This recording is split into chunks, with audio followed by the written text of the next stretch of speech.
اللہ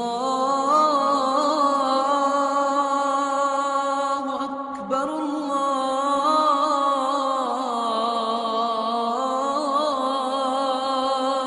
اکبر۔ میرا ایک شاگرد ہے کراچی میں، اس کے مسجد کے ساتھ ایک عورت تھی، وہ لڑکیاں سپلائی کرتی تھی۔ کس قدر بدترین کام! اس نے میرے شاگرد نے اس عورت کے بیٹے سے دوستی لگائی اور اس کو میرے بیان کی کیسٹ دے دی۔ اس نے کہا یہ سن لینا۔ اس نے گھر میں جا کے لگا لی۔ اس کی ماں کام کرتے ہوئے چلتے پھرتے سن رہی، کانوں میں آواز پڑ رہی۔ تھوڑی دیر کے بعد وہ آ گئی، کہنے لگی مجھے بھی سنا۔ تو اس نے سنی، پھر کہنے لگی دوبارہ سنا، پھر دوبارہ سنی، پھر کہنے لگی ایک دفعہ اور سنا، پھر ایک دفعہ اور سنی۔ کہنے لگے یہ کون ہے؟ پتہ نہیں کون ہے۔ کہ کس نے دی؟ کہ یہ مولوی صاحب جو مسجد کا اس نے دی۔ تو اس نے بیٹے کو لیا اور مسجد کے دروازے پر آ کے، لوگ تراویح پڑھ کے نکل رہے تھے، انہوں نے کہا میں یہاں کے امام سے ملنا چاہتی ہوں۔ تو آ گیا، امجد نام ہے اس کا۔ کہا مولوی صاحب یہ کیسٹ آپ نے دی ہے؟ کہا جی۔ یہ کون ہے؟ کہ میرا استاد ہے۔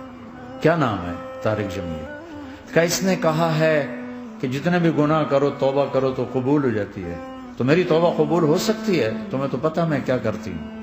کہاں یہ بھی توبہ تو سب کی قبول ہے۔ کہ اچھا پھر میں تمہیں گواہ بناتی ہوں، میری توبہ، میری توبہ۔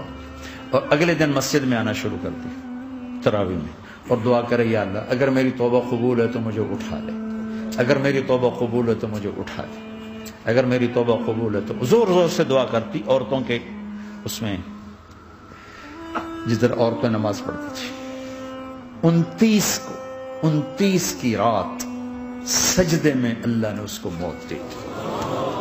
ساری زندگی لڑکیاں سپلائی کی اور موت آئی رابعہ بصری جیسے۔